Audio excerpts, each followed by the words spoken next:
কানাইঘাট ঝুঁকিগণ আমরা অনেক ক্ষেত্রে অবহেলিত, অনেক ক্ষেত্রে আমরা পিছনে, বিশেষত রাস্তাঘাট নদীগুলো, শিক্ষা, স্বাস্থ্যখাত। আপনারা এই পূর্বে হয়তো দেখেছেন, তারা মিডিয়ায় মাঝে মধ্যে বিচরণ করেন। আমি স্বাস্থ্য খাতে কীভাবে উন্নতি করা যায় সে লক্ষ্যে আমি সিলেট সার্কিট হাউসে বসে আমাদের স্বাস্থ্য খাতের ডাইরেক্টর যিনি আছেন, বিদ্যার্থন যিনি আছেন, ওনাকে আমি দেখেছি, ওনার সাথে আমি আলোচনা করেছি আজ থেকে 7-10 দিন পূর্বে।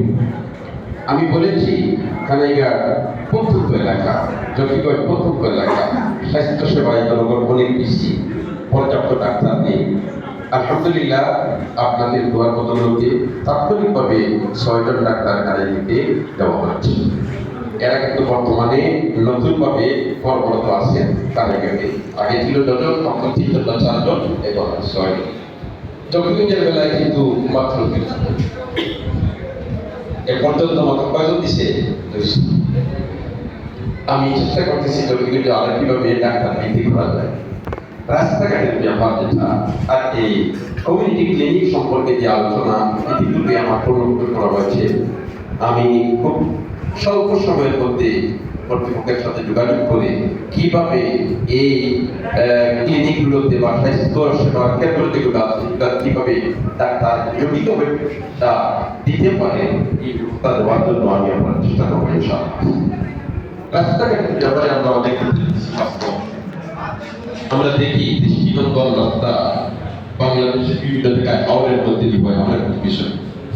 আমি অলরেডি সেন্টারের সাথে বসেছি, আমার কানাইঘাটের দায়িত্বশীল যারা আছেন এই সেক্টরে, জকিগঞ্জের দায়িত্বশীল যারা আছেন এনাদের সাথে আমি বসেছি।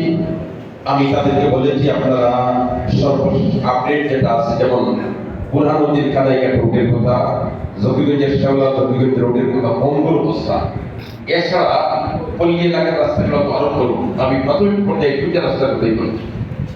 তখন তিনারা বলেছেন এই অবস্থায় আছে, এই অবস্থায় আছে, অবস্থায় আছে। আমি বলছি না, আমি এরকম শুনতে চাই না, আমি বাস্তব করতে চাই, আপনি এটা বলেন। তখন ঊর্ধ্বতন কর্তৃপক্ষের সাথে আমাদের যোগাযোগ হয়েছে, ওনারা 1 সপ্তাহ সময় দিয়েছেন। 1 সপ্তাহ সার্ভে করে তারা রেডি করে যারা দায়িত্বশীল বা যারা এই বিভাগের আছে তাদের কাছে পাঠাবে, ওনারা ফরওয়ার্ডিং করে অলরেডি মন্ত্রণালয় পাঠাবে। আমি বলেছি তাদেরকে আপনারা একটা কপি আমার কাছে দিয়ে দেন, যাতে করে আমি সরাসরি মন্ত্রণালয়ে গিয়ে এটার পিছনে মেহনত করতে পারি, আর তড়িৎ গতিতে যাতে রাস্তাটা সংস্কার হয়, চলাচলের উপযোগী হয়। ওনারা সময় দিয়েছেন 1 সপ্তাহ। বলছেন যে কানাইঘাট বুরহানুদ্দিন রোড যেটা আছে এটা 35 কিলোমিটার বাকি আছে, মাত্র 5 কিলোমিটার বর্তমানে সংস্কার হইতেছে, আর 30 কিলোমিটার বাকি আছে। তারা 3 ধাপে এগুলা রেডি করে 1 সপ্তাহের ভিতরে দেওয়ার চেষ্টা করবে। আমি আশা করছি এইবার সংসদ অধিবেশন প্রথম বসবে, এগুলো তো অধিবেশন হয়ে যায়, এজন্য মন্ত্রণালয় তাদের কাজ পরিচালনা করতেছে। বাকিরা এর থেকে মানে উপকার পেতে হইলে কিন্তু তারা মন্ত্রণালয় কার্যকরী চালাতে হবে। তো অধিবেশন বসার পরে আমি কর্তৃপক্ষের সাথে যোগাযোগ করব, যোগাযোগ করে আমি রাস্তাঘাট কিভাবে খুব স্বল্প সময়ের মধ্যে সংস্কার করা যায়, চলার উপযোগী করা যায়, মেরামত করা যায়, এটা চেষ্টা করবো।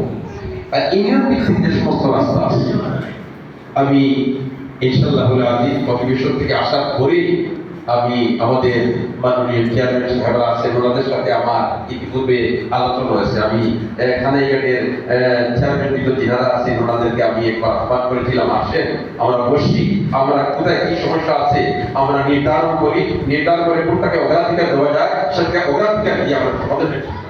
সমস্যা আমরা অনেক আছে, কিন্তু সবগুলোর সমাধান একসাথে 17 বছর থেকে সব জিনিস হঠাৎ করে 1 বছরের মধ্যে সবগুলোর পরিবর্তন আনা এটা কিন্তু আসলে সম্ভব না।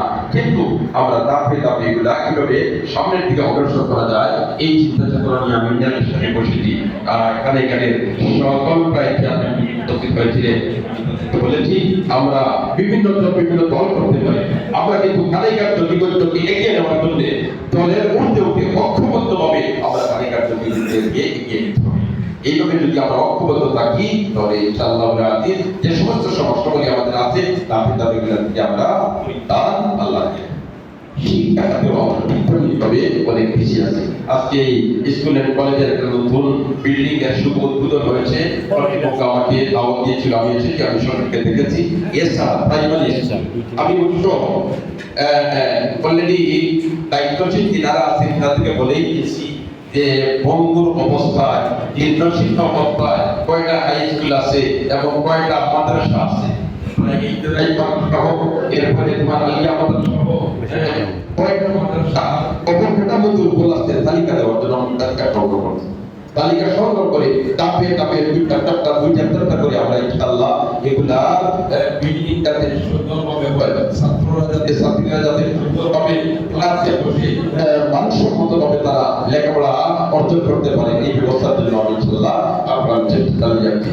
সম্মানিত সুধী সমাজ, আসলে সমস্যা অনেক আছে, ধাপে ধাপে আমরা ইনশাআল্লাহ এগুলা থেকে মুক্তি পাওয়ার জন্য আপনার চেষ্টা আমি চালিয়ে যাব।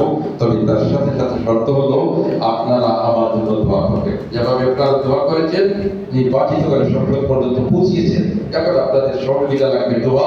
আপনারা যদি দোয়া করেন আসমানে যদি ফয়সালা হয়ে যায় তবে কেউ কিছু আটকাতে পারবে না, আমাদের বিশ্বাস এই জন্য আপনারা দোয়া করবেন। আমি ইনশাআল্লাহ ধাপে ধাপে সমাধানের চেষ্টা করবো। আল্লাহ রাব্বুল আলামিন আজকে এই মাহফিলকে কবুল করুন। আমাদের যে সমস্ত সমস্যাগুলি আছে আল্লাহ রাব্বুল আলামিন পরিস্থিতি পরিচালনা করুন। তারপর আমি